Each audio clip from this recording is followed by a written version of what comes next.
céu se rejubile e exulte a terra. O céu se rejubile e exulte a terra. Mais uma vez, o céu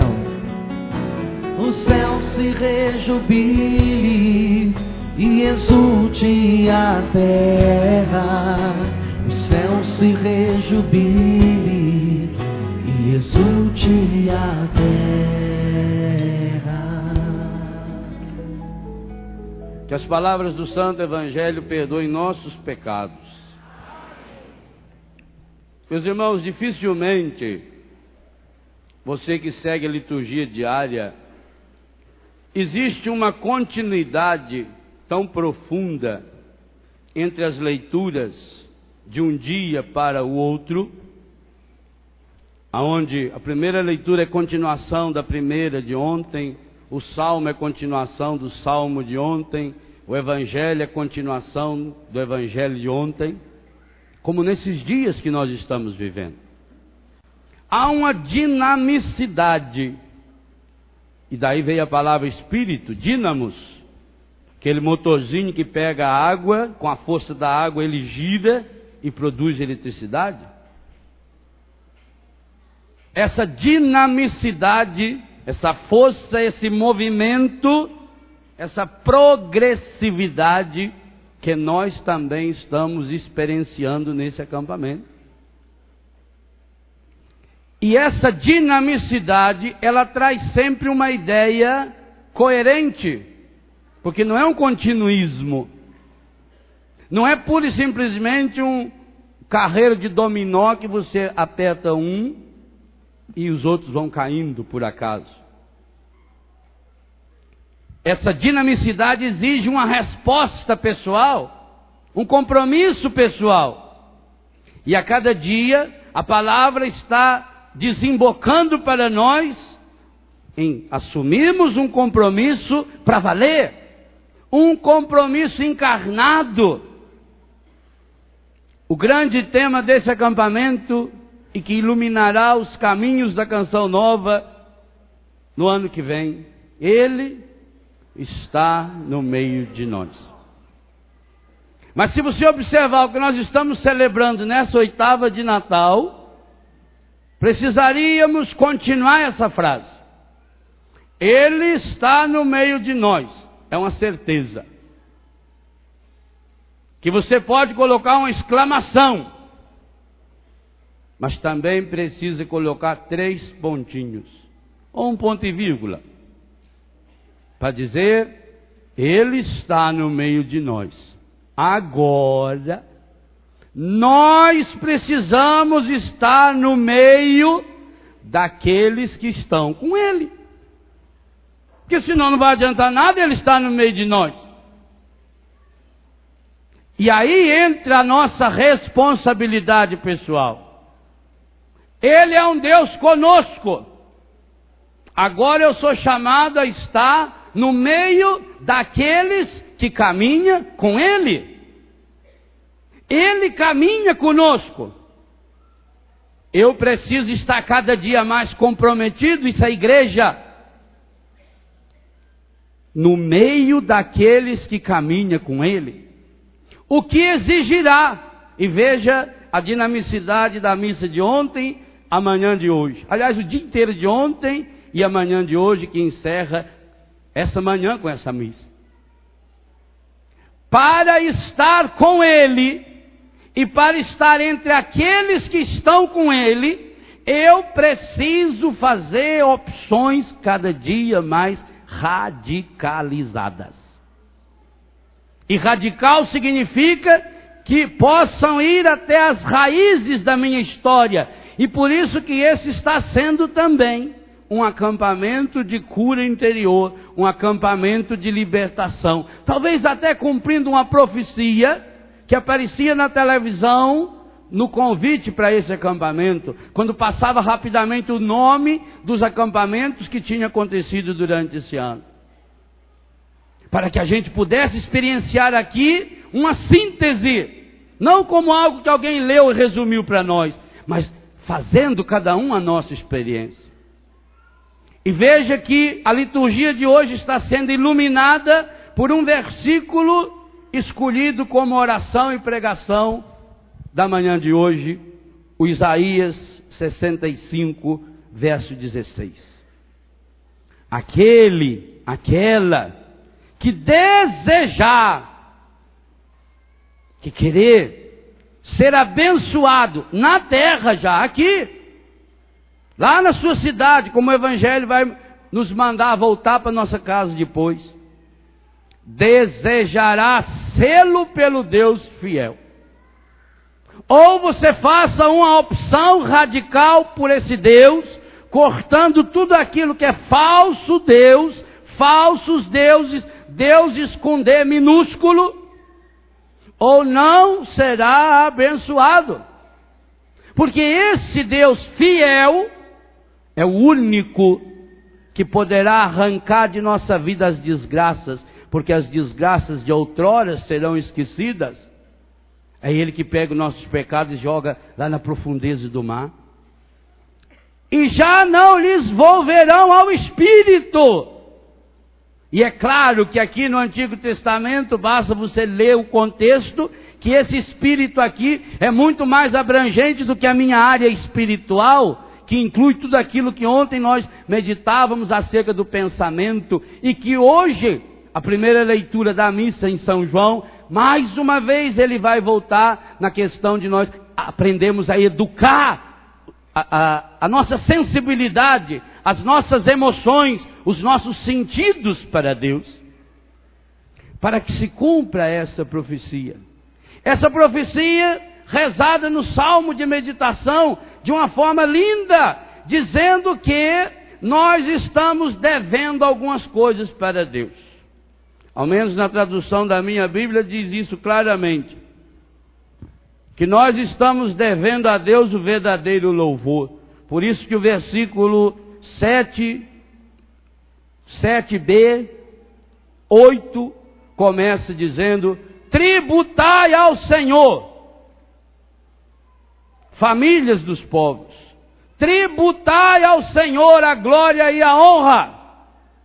Tributai ao Senhor a glória devida ao seu nome. Tributar significa paga o tributo, paga o que você está devendo. E por que estamos devendo?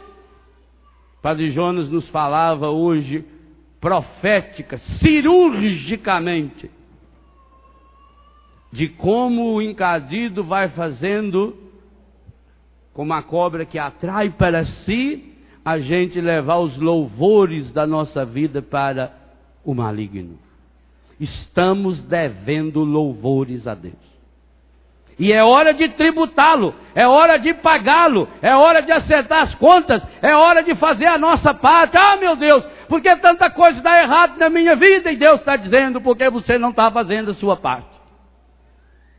E é hora de começar a fazer a nossa parte. Ele está no meio de nós. Nós precisamos estar no meio daqueles que estão com Ele. E esse foi o pedido ou convite que os anjos fizeram aos pastores para irem até Jesus. Jesus no Natal, Ele está no meio de nós. Evangelho de amanhã, a reafirmação, a releitura da história humana à luz dessa certeza fundamental nos primeiros versículos do Evangelho de São João. Cada dia nós estamos sendo convidados a irmos até Jesus. No domingo, com Maria e José, nós somos convidados a ir ao templo. Ontem nós fomos convidados com Simeão a ir ao templo. Hoje nós estamos sendo convidados com Ana a ir ao templo. O que significa isso? Só vai se encontrar com Jesus, só vai fazer uma experiência pessoal dele aqueles que tiverem a coragem de ir procurá-lo aonde ele se encontra verdadeiramente. Aonde se tem a coragem explícita de mostrar Jesus, aonde não se tem medo de reafirmar que nós vivemos, somos e agimos pelo senhorio de Jesus. E isso nós percebemos através de detalhes que parecem pequenos. Vocês imaginem, por exemplo, se ao invés de um sistema de comunicação, a Canção Nova investisse como comunidade e comprasse horário num canal de televisão aberto, evitaria tanta dor de cabeça, tanto problema, bastaria você comprar um horário, pagar e pronto. Mas seria possível fazer, deixar-se conduzir pelo Espírito, como o Padre Jonas mostrou para nós aqui hoje assim, uma aula de, enquanto eu falo ao povo, eu preciso estar ouvindo Deus. Não foi assim, essa aula que você assistiu, eu assisti ali de camarote. Enquanto ia falando ao povo, está ouvindo Deus. E Deus está dizendo, mas ele só pode obedecer essa voz de Deus, porque esse sistema de comunicação pertence a Deus. Porque se não fosse comprado, cortava. Precisaria então comercial. Enquanto nós não percebemos que precisamos criar esses espaços de milagres, o que eu falava ontem, esse espaço de milagres significa também um sistema, também e hoje acima de tudo, um sistema de comunicação que possa levar esse milagre, o milagre de alguém que escuta, Deus está soprando ao meu ouvido. Eu estou falando, mas Deus está me falando, há uma sintonia. Nós não estamos aqui cercados de técnicos e de câmeras e de outras pessoas preocupadas com essa imagem, com esse ângulo e com esse horário, não. Nós estamos cercados de gente que está acreditando num sonho, e sonho acreditado, partilhado, vai sendo construído. Nós estamos construindo reino e lugar para que o reino de Deus aconteça, para que o reino de Deus se realize. Nós estamos mostrando que é possível, quando investimos nas coisas de Deus, estarmos maleáveis ao Espírito Santo, escutar os sussurros do Espírito Santo. E aí, volta ao tema que o padre pregava ontem, da eficiência e da eficácia de um microfone. O nosso ouvido capta esses sons muito mais profundos. Ora, na medida em que o nosso coração e o nosso ouvido está sintonizado em Deus, eu estou falando, eu estou pregando, mas o meu ouvido e o meu coração está sintonizado em Deus. Eu não estou aqui fazendo um show, eu não estou aqui me apresentando, eu não estou aqui tentando convencer vocês a votar em mim. Na medida em que eu estou aqui tentando partilhar com vocês aquilo que Deus fala, então, quanto mais eu acostumo o meu inconsciente, o meu consciente, o meu ouvido com a voz desse Deus que nos fala com uma delicadeza impressionante, então é possível ir fazendo essas mudanças de programação e perceber depois aí, é o dedo de Deus que está agindo. E nós sabemos, a palavra diz, quando o dedo de Deus age, então Ele está no meio de nós. Agora nós precisamos estar no meio daqueles que estão com Ele. E o Salmo termina dizendo que isso é uma questão... Termina não. O pedacinho do Salmo de meditação termina dizendo que isso é uma questão de justiça. O versículo 10. Dizei às nações, o Senhor é Rei. Se você quer ser bênção, e bênção é bem dizer, nós temos que mostrar para o mundo que Deus é Rei. E mostrar com obras concretas.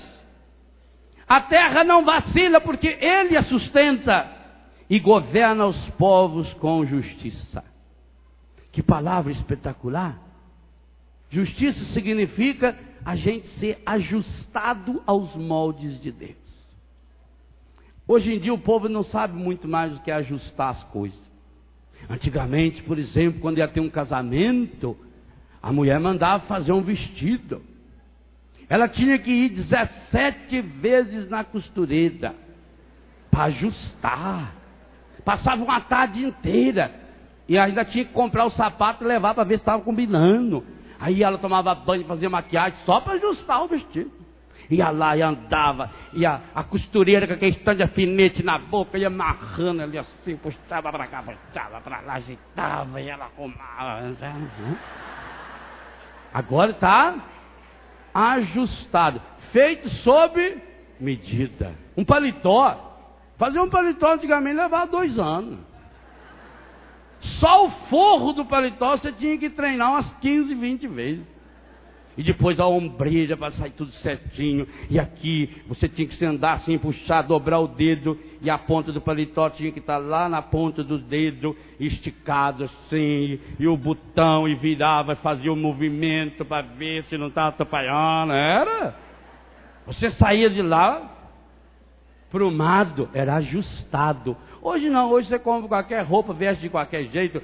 Veste roupa larga, roupa justa, roupa enorme, roupa super curta. Então isso vai também fazendo a pessoa ser desajustado.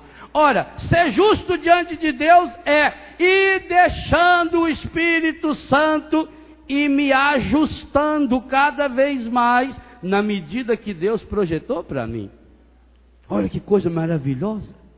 É por isso que no dia do batismo colocaram em nós uma roupinha branca, para dizer, você está vestido agora sob medida. Então não comece agora a andar de qualquer jeito, a andar desmanzelado. Você precisa ter um projeto de vida. E esse projeto desemboca no Evangelho maravilhoso, que Ana nos ensina nessa pedagogia dinâmica, nesse roteiro dinâmico de cura e de restauração que o Senhor está operando concretamente, palpavelmente em nosso meio nesses dias. Gente, Ana tinha tudo para ser do clube daquelas velhas reclamonas, daquelas velhas do nhenhenhé. O texto descreve pouco sobre ela, mas tudo que descreve diz, essa coitada sofreu. Talvez até pela tribo, essa tribo meio azarada aí, ela era a tribo do Azer, meio azarado. Pai dela um português fanho, Fanuel. A dona Ana, logo que ficou mocinha, casou. A impressão que eu tive é que ela casou muito menina, tanto que nem teve filho. Quando a Bíblia fala em viúva assim, só descreve viúva, é porque ela não tinha marido, mas também não tinha filho. Só viveu 7 anos. Ora, a Bíblia diz que 7 anos, em que inclusive 7 anos é o símbolo dos 7 dias que durava a festa do casamento. Pode ver quando Sansão casa, 7 dias. Tobias, 7 dias. A festa era uma semana toda para reproduzir, eu já falei isso aqui em acampamento de casais, os 7 dias da criação de Deus. Por isso dava-se a bênção do 6º para o 7º dia, quando consumava-se o matrimônio, e no 7º dia era a grande festa com todos os convidados. Tanto que Jesus chega em Caná, já estava no 4º dia, porque os primeiros dias da festa era só para os íntimos, era a família do noivo, a família da noiva. Daí também que nós acreditamos que Maria estava lá já antes, ajudando, por ser parenta, talvez uma prima, alguém muito próximo a ela. Então 7 dias, 7 anos. Quando Jacó casou-se, e ele casou com a mulher errada, que o Labão, também um homem com esse nome, eu ia confiar nele, Labão. O Jacó estava muito interessado na Raquel. Raquel era uma menininha nova, ajeitadinha. Ele olhou e falou, cavala de mulher, aí tá me céu. Aí ele foi arrastando mala pela Raquel e ela por ele. Então ele foi falar com o seu Labão, titio Lalá. Falou, tio, eu estou meio interessado aí na Raquel. Ah, é bom, sendo parente, pessoa boa. Então você trabalha 7 anos. que depois do 7º ano de trabalho, eu entrego ela, porque ele não tinha dinheiro para pagar o dote. E aí ele trabalhou 7 anos. E aqueles 7 anos ele trabalhou cheio de esperança, imaginando o grande dia. Quantas vezes ali no suor do dia ele pensou em desistir, passava a Raquel com a trouxa de roupa e dizia: minha Nossa Senhora, eu não aguento. Alguns da Canção Nova sabem o que é isso. Quando tem que esperar assim um tempo para namorar, ficar só de longe olhando. Aproveito para dar uma paz de Cristo assim mais disfarçada, né? Está esperando. O Jacó então, 7 anos, olhava para Raquel: não, mas vale a pena, vale. Trabalhou 7 anos. Chega o grande dia do casamento. Então, na hora da noite de núpcias, naquela época não tinha luz, não tinha nada, por isso que tinha as virgens que faziam a posição das velas, né? Por isso que faz segurar a vela para namorada, por isso. Ela ficava segurando a vela. Então, levava-se a noiva, vestida, obviamente, como a mulher oriental, não é? Pano da cabeça até no pé, a cara tudo coberta. Pois vinha a hora da procissão, trazia o noivo, punha na barraca nupcial. Eles consumavam o matrimônio fisicamente, e no dia seguinte, então, eles saíam, se apresentavam e era festa. E qual não foi a decepção do coitado do Jacó? Mas ele também mereceu, porque ele enganou o irmão dele, ele vestiu lá a pele de carneiro de cabrito para o pai dele, que já estava ceguinho, achar que ele mereceu. Aqui se faz, aqui vai se pagando. Quando ele acordou cedo, sorte que ele não tinha problema das coronárias. Quem tinha sido a consumada? A Lia. Escangaiada. Já. Aí ele ficou louco: mas eu trabalhei por causa da Raquel. Ah, aqui o costume nosso é esse: primeiro as velhas. Agora, meu amigo, não, é lei, não muda. Ah, mas eu queria a Raquel. Bom, então trabalha mais 7 anos para Raquel. E o texto diz, eu acho uma das declarações de amor mais lindas da Bíblia: Jacó trabalhou 7 anos por Raquel, como se fossem dias. Passaram rápido. Que coisa linda, porque ele amava tanto aquela mulher, que aquilo foi um instantinho. 7 anos, esse período de felicidade para consumar o matrimônio. Foi só isso que Ana teve. Casou menina, 7 anos depois o marido morreu. Não porque tinha morrido. Faleceu. Ou como dizem hoje, pereceu. Hoje não, hoje eles falam assim, necrosou. Quando falar você que você está necrosando, ó, morrendo. Isso aí é as linguagens para veio a necrópsia, houve um problema e aí é só apelido para dizer morreu. O marido dela morreu. E agora? Viúva, sozinha. Vocês já imaginam a novela que não ia dar a Ana? Ai, gente, eu sou tão infeliz. Casei, só 7 anos. Deus não me deu filho. A gente não quer falar das coisas ruins. Eu tinha tanta esperança de viver, que nem esse casal de 60 anos, que o diácono Nelsinho abençoou a matrimônio. Tanto que eu queria. Quando nós estávamos quase conhecendo já, nós tínhamos comido já meio saco de sal. Mas Ana tinha tudo para fazer da sua vida uma história de lamúria. E por que não fez? porque foi a vida inteira buscar Deus no único lugar que pode ser encontrado. E quem busca vai encontrá-lo. Não interessa se demora quantos anos. Aliás, com quantos anos ela o encontrou? 84. Quantos anos ela viveu casada?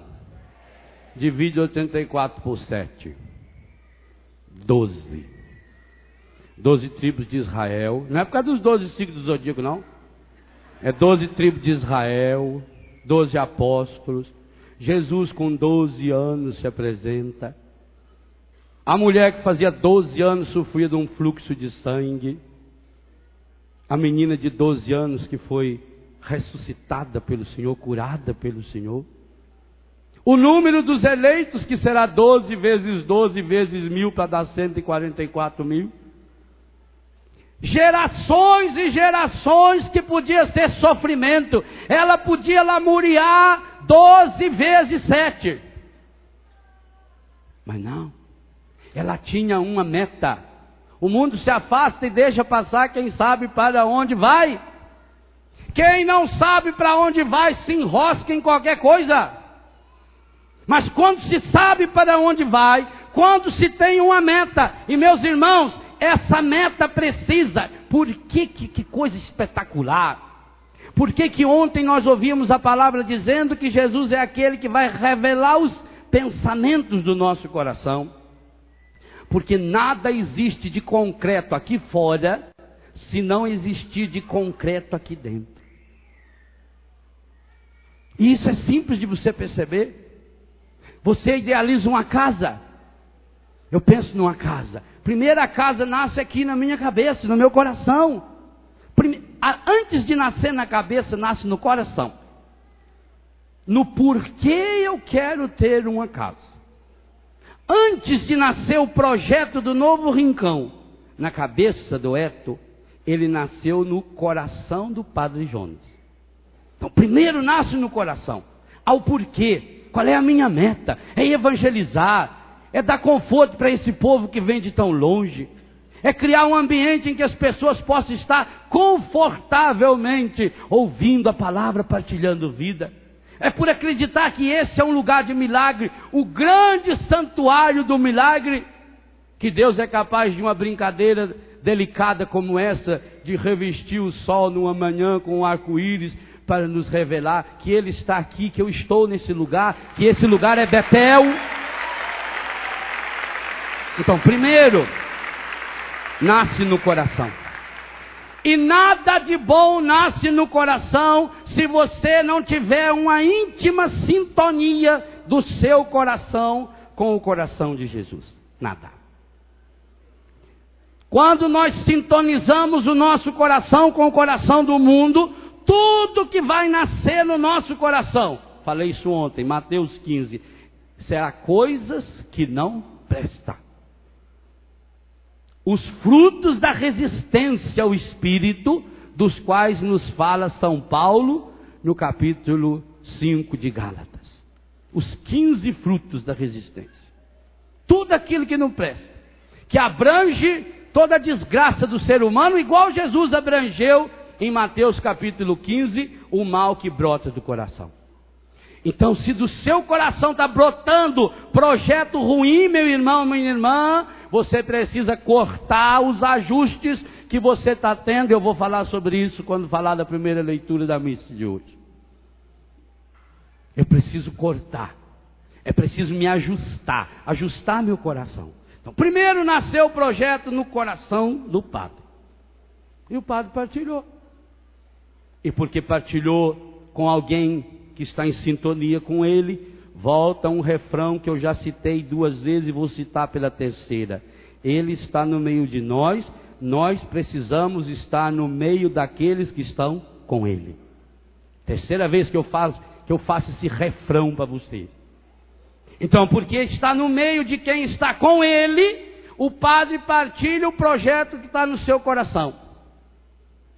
E aí, Deus que escolhe as pessoas para estarem à frente de uma missão, o Eto, administrador, cria o rincão dentro da cabeça dele. Então o rincão já existe no coração do padre e de todos nós que nos envolvemos com o coração do padre Jonas. Porque isso que é o bonito da graça de Deus, vai se multiplicando, vai existindo no coração de cada um de nós. Aí passa a existir na cabeça do Eto. Prontinho, idealizado. Agora ele precisa levar para a cabeça de um arquiteto, que não é o Eto arquitetando arquiteto, não, é um arquiteto. Ele vai arquitetar, passa para ele, para o engenheiro.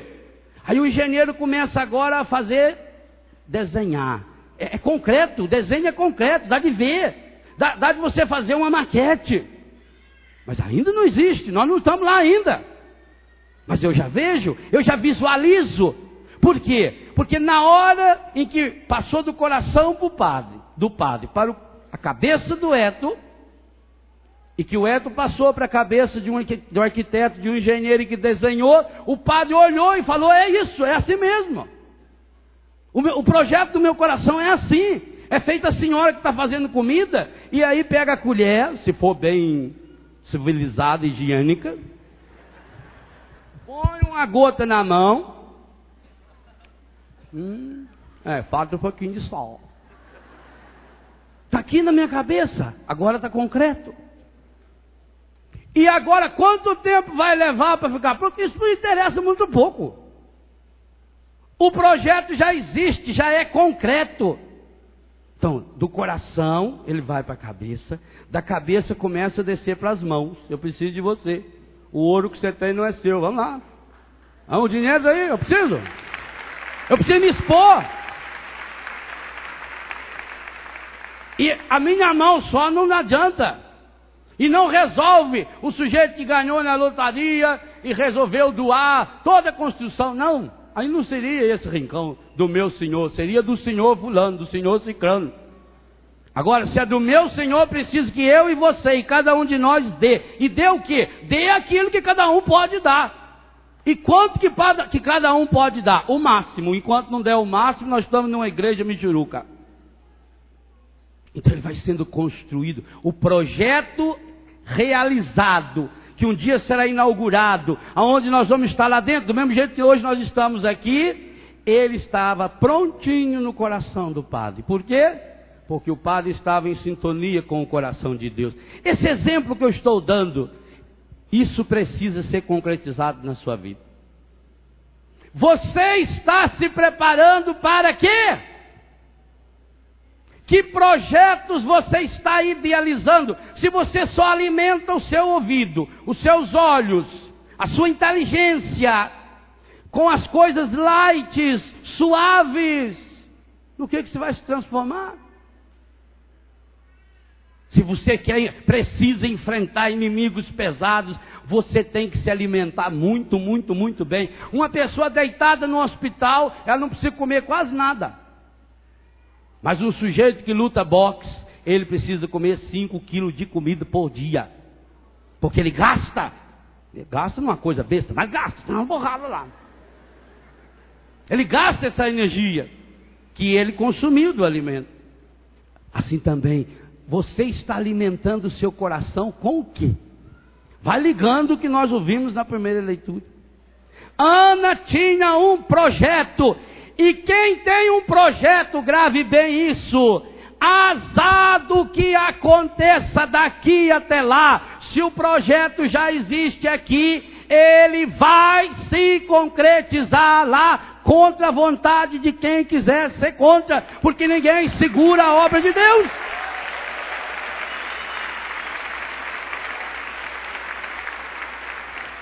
Ana podia ficar 12 vezes, 7 vezes reclamando e lamuriando. Ela tinha N motivos, ela tinha 84 motivos. 84 anos, vezes 360 dias, vezes 24 horas, vezes 60 minutos, vezes 60 segundos. Essa mulher tinha uma jamanta de reclamações. Mas, por que Ana casou-se? O Evangelho fala? Fala. Ela casou-se porque dentro do coração dela ela tinha um projeto. O projeto de enxergar Deus. O projeto de se encontrar com Deus. E quem não tiver esse projeto não se case. Também não fique padre. Quem não tiver esse projeto, quanto tempo vai levar? Quantas e quantas vezes você não enxerga? Porque às vezes, entre o projeto do coração, da cabeça, passando pelos braços até se realizar, ele passa por momentos difíceis. Esse casal que hoje está celebrando 60 anos de casados, eles passaram por situações difíceis. Se não passaram, eles não se amam.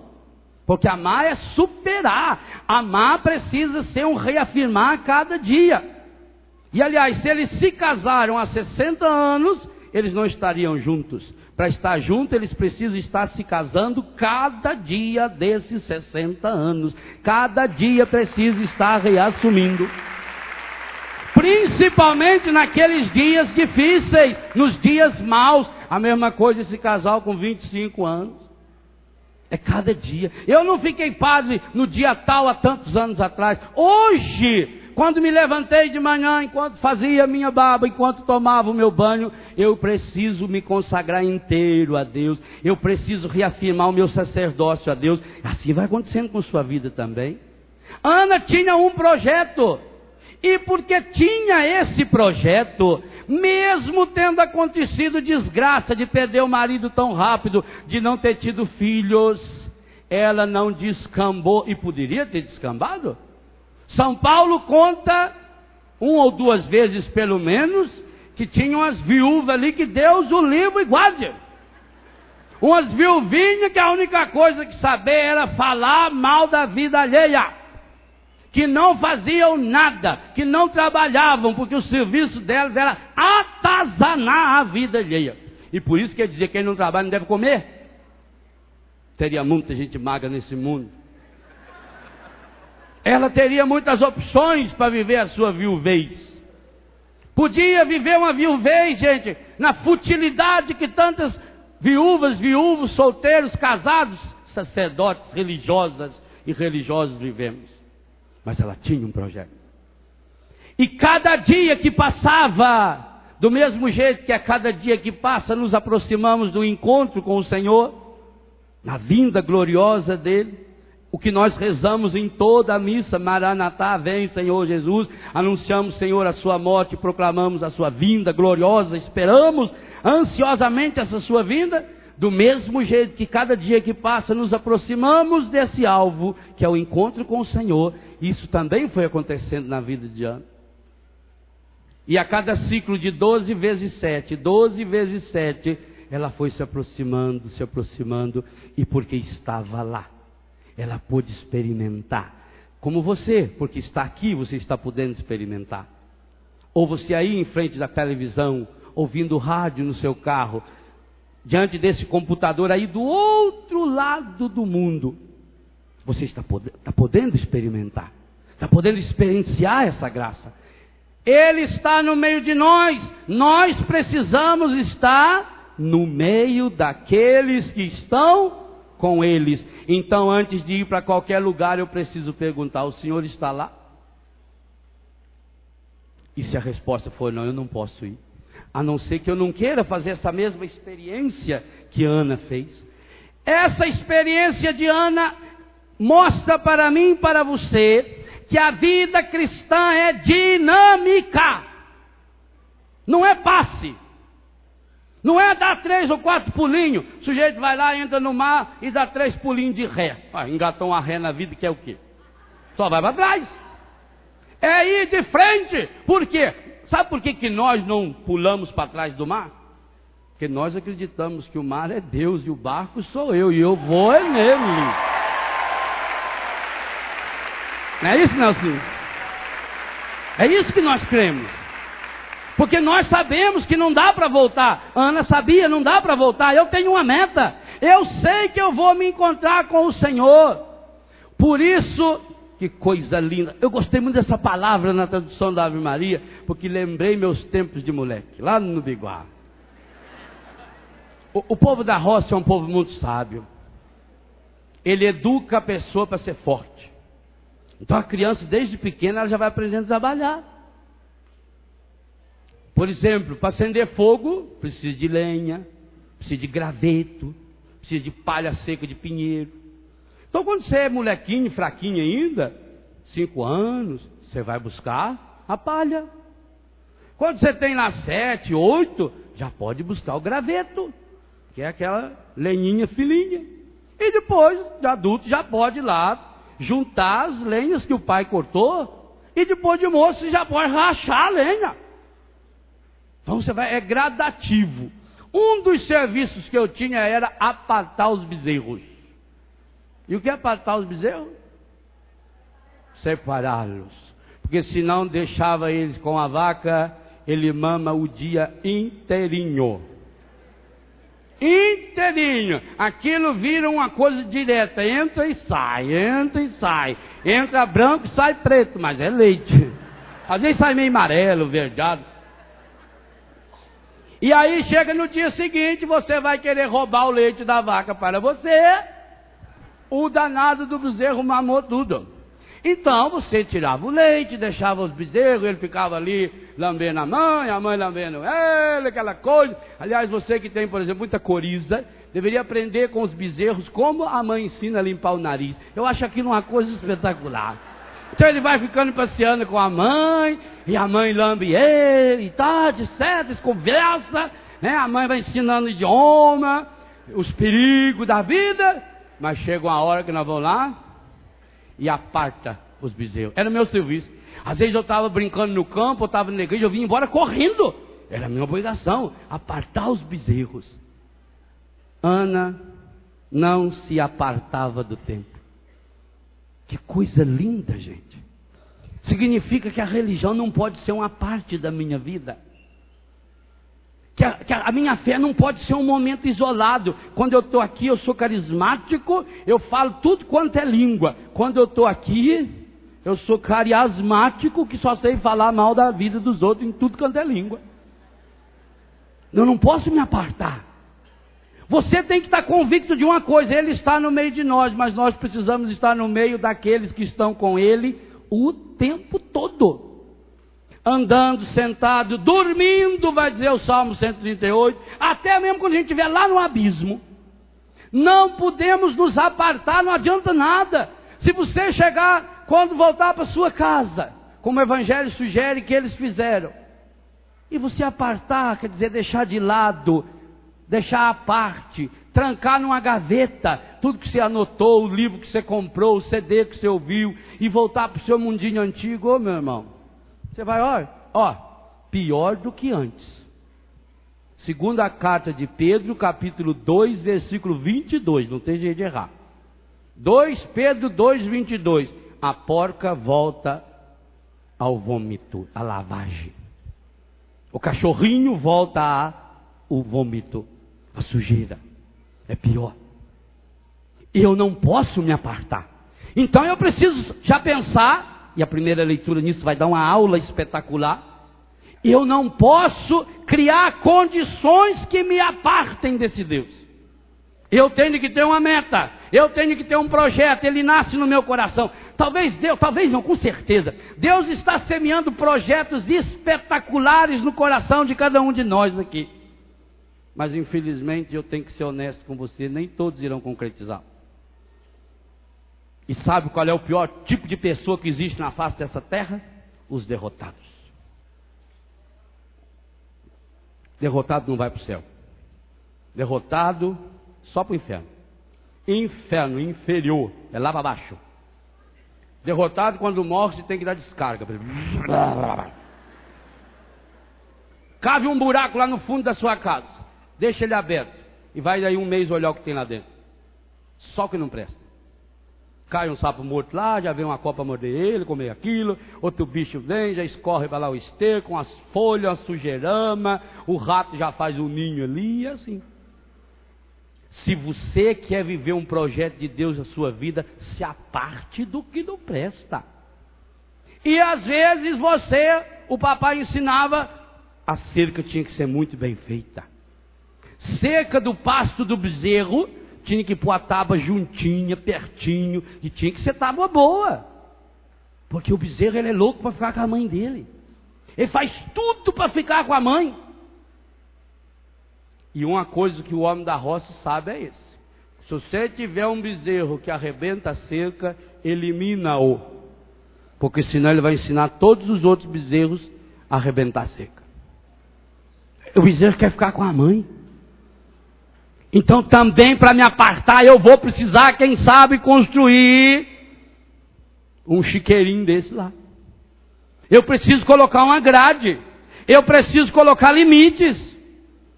Eu preciso tomar decisões sérias, seríssimas na minha vida. Porque senão, tudo que Deus limpou, eu vou lá e pego de volta com a sujeira, com juro e correção monetária.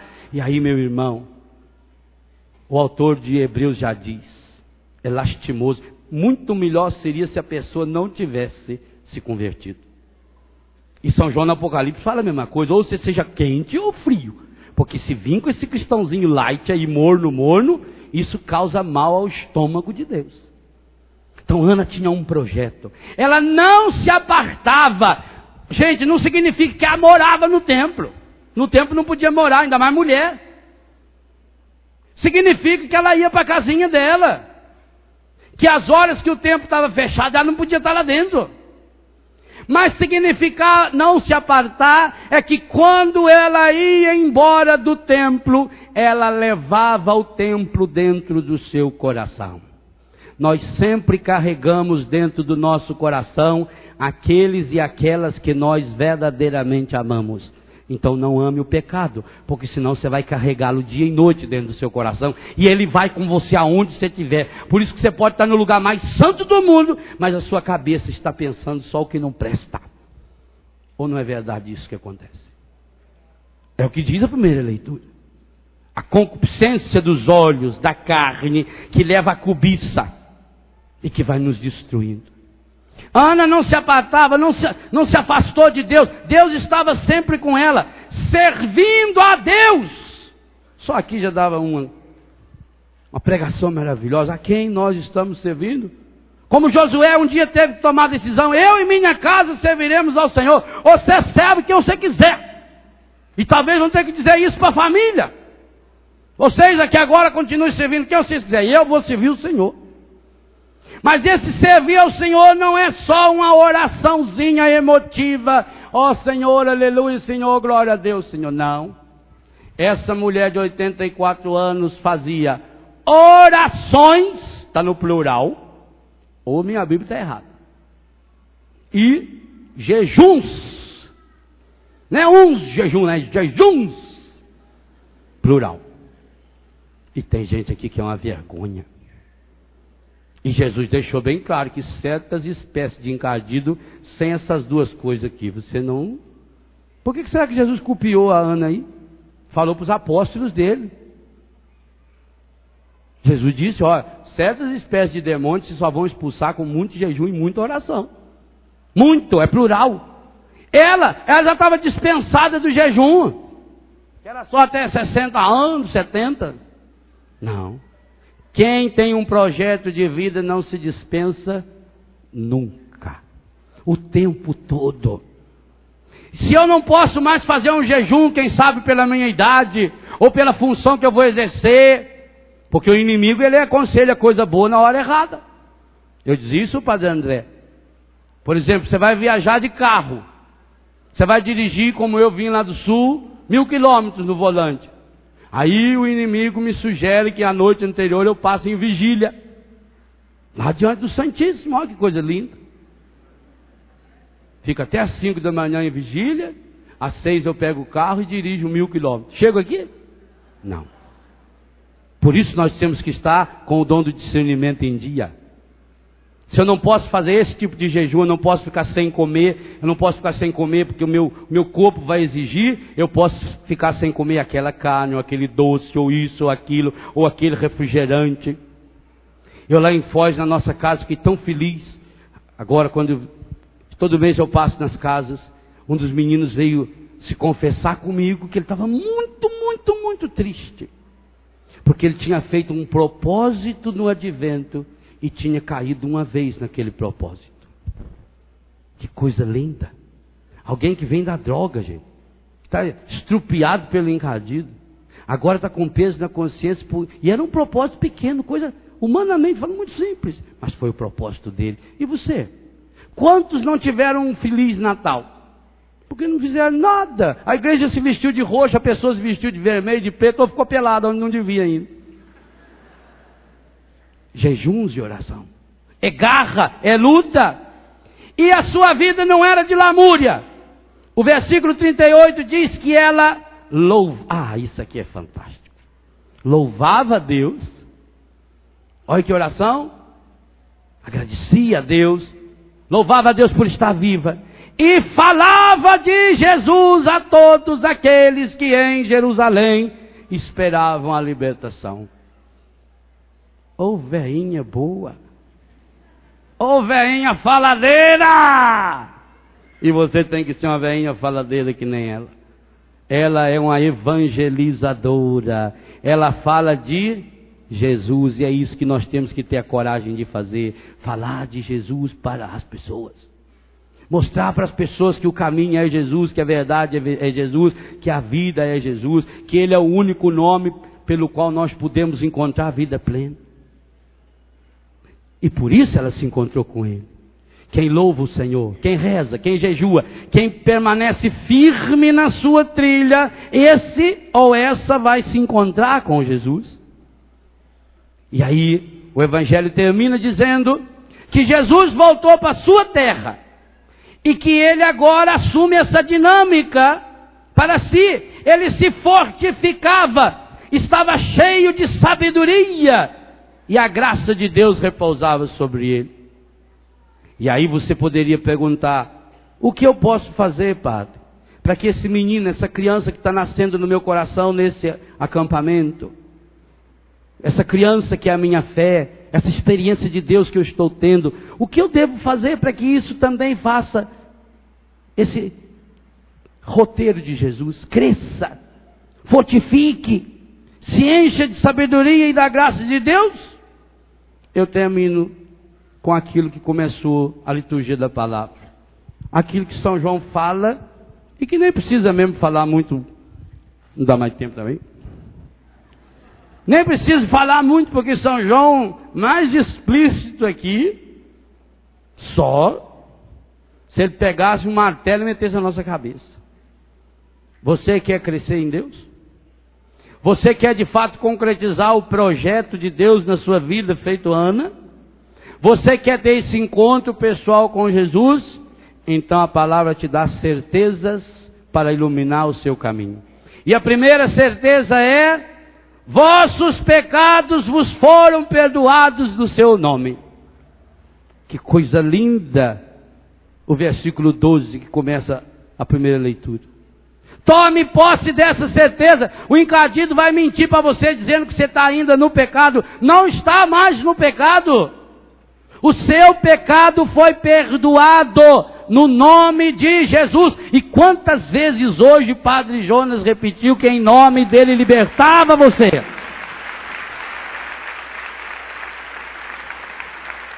Tome posse. E isso é para todos, não é só para a velha Ana, é para os pais. Eu vos escrevo, segundo segredo, conheceis aquele que existe. Faça uma experiência de Deus. Você já está saboreando Deus, você está conhecendo Deus. Você está vendo, quem vem a canção nova vê Deus. Só não vê se for cego, mas aí se for cego você pode colocar um outdoor em braille que ele vai ver também, não tem problema nenhum. Jovens! Uma jovaiada linda que tem aqui, hein? Olha! Eu ficava assistindo na TV os 2 shows de jovens. Ai, mineirada vai fazer o quê, né? Eu ficava vendo os 2 shows, mostrando vocês jovens dançando de um jeito tão bonito. É por isso que São João diz: jovens, eu vos escrevo porque vencestes o maligno. E o verbo forte aqui é vencer. Ele vai repetir esse verbo. Lá no versículo seguinte ele vai dizer no 14: jovens, eu vos escrevi, porque sois fortes. Vocês não são esse bando de jovem fraco, não, que precisa de maconha, cocaína, que precisa ficar pondo... que precisa estar colocando camisinha para não se contaminar. Você não é esse jovem fraco que não consegue ficar abraçado com o namorado ou a namorada sem pensar as bobagens que o mundo fica soprando, não. Você é forte, grande. Você pode jogar fora o seu mapa astral, porque sois fortes. A palavra de Deus permanece em vós. Esse é o único jeito de vencer o maligno. Se você não comer essa palavra, saborear essa palavra, ouvir essa palavra, se você se apartar daqueles que estão com Ele, Ele que está no meio de nós, então você fica fraco. Que coisa fantástica, João vai dizer, e ele começou a experiência com Jesus, ele começou sendo jovem, vencestes. Essa é a palavra forte de São João. Por isso que lá no Apocalipse ele vai repetir 7 vezes. Ao vencedor. Perdedor não vai para o céu. É aquele que... E vence quem? Vence quem luta. No céu você não chega a se vencer por W.O. O demônio não desiste da gente nunca. Ele só fica um tempinho, stand-by, esperando a hora de dizer um bye para você. Essa luta não se vence por W.O. Não se vence por desistência. É na insistência, é na persistência, é na consistência. Por isso o Evangelho nos mostrava essa senhora, essa jovem de 84 anos, que encontrou essa força para viver essa alegria em Deus. Mas para isso, e aí vale para pais, crianças, jovens, padres, freiras, seminaristas, músicos, cada um de nós. Não ameis o mundo, nem as coisas do mundo. Se alguém ama o mundo, não está nele o amor de Deus. Escolhe, é excludente. Não dá de ficar um pé lá, o outro aqui. É excludente. Não dá de ser yang e yin. Não dá. O mal e o bem não convivem dentro da mesma pessoa. Você, quando escutar alguém falando, dentro de nós existe anjos e demônios, só se for dentro dele. Eu não, Senhor. Demônio, quando ele chega perto de mim, que eu me lembro, eu já chuto ele. Sim, Senhor. Convive o que, velho? Eu vou conviver com gente que não presta? Leva um bode, põe ele dentro da sua casa e deixa lá uns 15 dias para ver. Ao que tirar de lá, você vai ver como a sua casa é linda, maravilhosa, cheirosa. Porque tudo que há no mundo, e aqui ele especifica bem, a concupiscência da carne, dos olhos e a soberba da vida, tema que nós já falamos tantas vezes, não procede do Pai, mas do mundo. Tranqueira não vem de Deus. O que não presta na sua vida não foi Deus que mandou, não. Se chegou até você, como chega até mim, eu tenho que ter a humildade de reconhecer, Senhor, não estou lutando. E na vida cristã, quem não luta para valer, não vence. Então nós temos que ter uma certeza, nele somos mais do que vencedores, mas ele não vai fazer por nós. Eu disse ontem, Deus não carrega quem sabe andar. E para terminar, o mundo passa. Está vivendo um problema difícil? Vai passar. As pessoas passam. Ah, o padre na sua comunidade não aceita. Não, logo mudam ele. Também é o sonho dele também, logo muda aquele leigo lá, logo aquele jovem vai embora. Passa, tudo passa. Essa dor que você está sentindo agora vai passar. Essa alegria também vai passar. Não se apegue nas coisas, tudo passa. Só Deus fica. Com as suas concupiscências. Sabe o que é concupiscência? Querer sempre mais. Mas quem cumpre a vontade de Deus permanece eternamente. Eu quero cumprir a tua vontade, Senhor. Eu quero tomar posse dessa palavra, Senhor. Eu quero mergulhar cada vez mais a minha vida nesse projeto de felicidade nesse projeto de Deus para mim. Eu quero tomar posse, Senhor, de todas as graças que o Senhor está derramando abundantemente no meu coração, de modo tão lindo nesse acampamento. Eu estou aqui, Senhor. Suplico que Teu Espírito Santo se una cada dia e cada vez mais ao meu espírito, para ajudar-me, porque sozinho eu sou fraco. Sozinho eu não posso mais. Sozinho eu sou um perdedor. Mas contigo, Senhor, aconteça o que acontecer, nós seremos sempre maioria absoluta. Não interessa o tamanho do problema, não interessa o tamanho da doença, a gravidade do pecado. Sozinho eu perderei sempre. Com Jesus eu vencerei sempre, porque com Ele eu sou sempre maioria absoluta. Eu não me acostumei nas terras